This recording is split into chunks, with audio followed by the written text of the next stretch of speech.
Greetings, sports fans. Welcome back to Edivision TV, the channel where we look at sports different. It's another episode of Off the Bench podcast. And today we'll be looking at the starlet, Demarai Gray. Finally, has announced his intention to represent black, gold, and green. And Jamaicans, football fans, are so happy about this news. You know, we were expecting it, to be honest.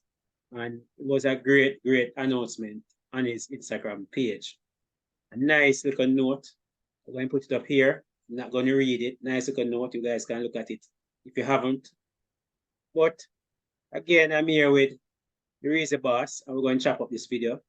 And the topic for the day is Demarai Gray the greatest reggae boy import of all time? Meaning, is he the best reggae boy that we have acquired that is, or that was not born on the island? There are a lot of good candidates, people. You know, Dean Burton, some persons still have him, you know, up there. The likes of Michael Antonio, Robbie Earl, Frank Sinclair, you know, the list goes on and on. Joby McAnuff, you know, a lot of good, talented players. But is Demarai Gray best one? He's actually young. This time, you know, we normally get them old. He's young, Razor Boss. What's your take on this? Is he up there? Is he the best Jamaican import? On paper, without question or hesitation, the Reason Boss says absolutely. The fact of the matter is he's yet to play a game for the Reggae Boys. So we have yet to see him demonstrate his ability in the CONCACAF region and wearing the Jamaican Reggae Boys colors. But on paper, and with his background, I've watched him season after season recently with Everton, and he's been outstanding. Quality attacker on the left wing particularly, that's his major strength. Capable of playing in the forward role, but ideally left wing, pace, power, eye for a pass, quality. And if you're representing a Premier League team, if you're representing a Premier League team like Everton, you've got to be bringing something to the party. It was noticeable that when Sean Dyche was appointed the Everton manager, Demarai Gray wasn't getting as much time because he's a flair player. He brings a lot of flair. He was getting less time. Dyche, yeah, man. Dyche loves the defensive players.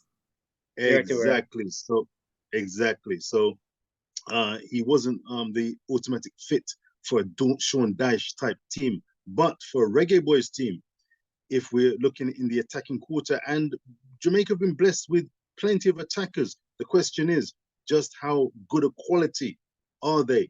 Well, Demarai Gray is right up there. When I first heard that Demarai Gray was angling to get his Jamaican passport sorted, I was excited. I thought this is the real deal. If Jamaica actually get this guy playing for them and he wants to play, you've got a gem on your hand. Prior to that, I would say someone like Michael Antonio, West Ham United, powerful. I mean, the impact he had. You remember the goals against the United States of America at the National Stadium, and the goal against El Salvador showcased the man's ability, power, pace, confidence. You know, brought his A game. So for me, Michael Antonio is arguably the best. Honourable mentions to the like of Dean Burton, but Dean Burton wasn't playing his trade for a top Premier League team. But Dean Burton showed that when he donned the Jamaican colours, he could rise to the occasion, because Premier League or club games are different to international games.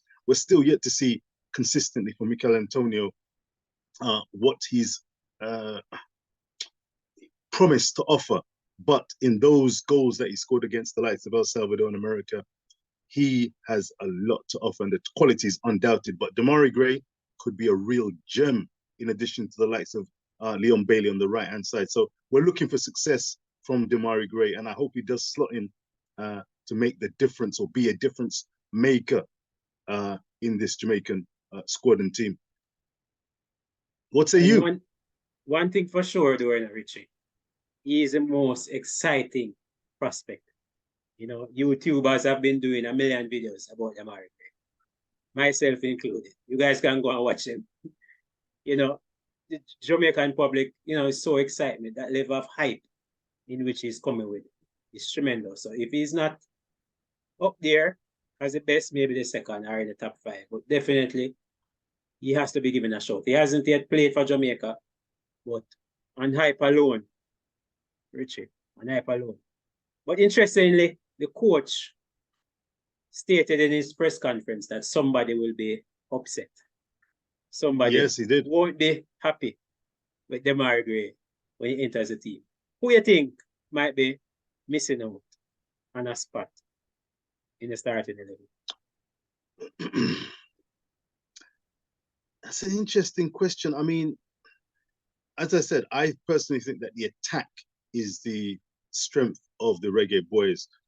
In addition, Andre Blake, quality goalkeeper, he's a definite starter, and he brings much needed quality and experience to the Reggae boys team. Who could miss out? Would Leon Bailey potentially miss out? I think Leon Bailey's got a great chance to shine.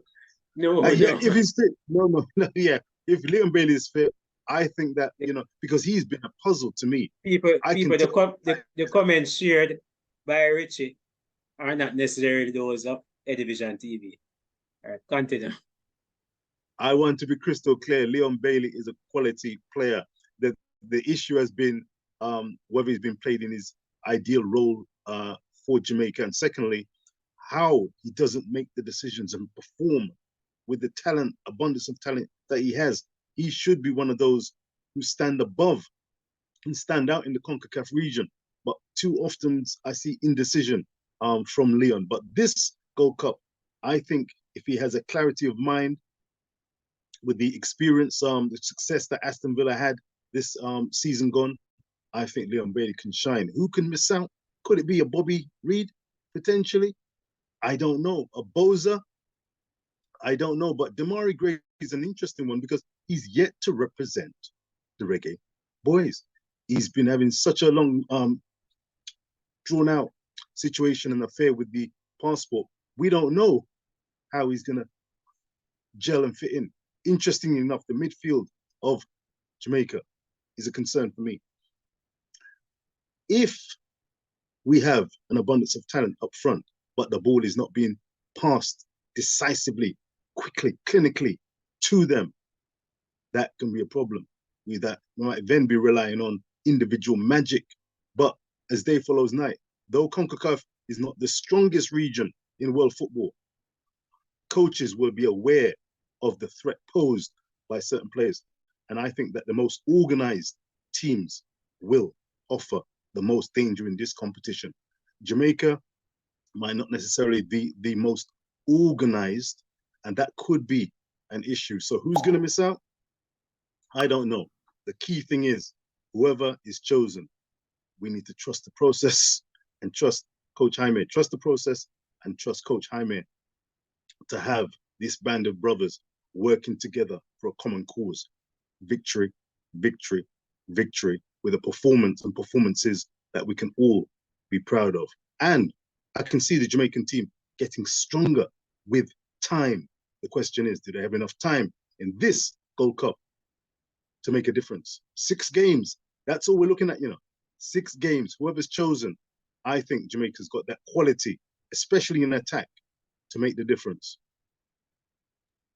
And to be honest, who would miss out would depend on the formation. Absolutely. Depend on the system. You might have Boza missing out. You might have, as I said, Bobby Reid. Maybe a Daniel Johnson if he's deployed in midfield. Who knows? Depending on the system. All right, folks. So there you have it. Another episode of Off the Bench podcast. You guys know what to do. Like, share, and subscribe. And go over to Richie YouTube channel.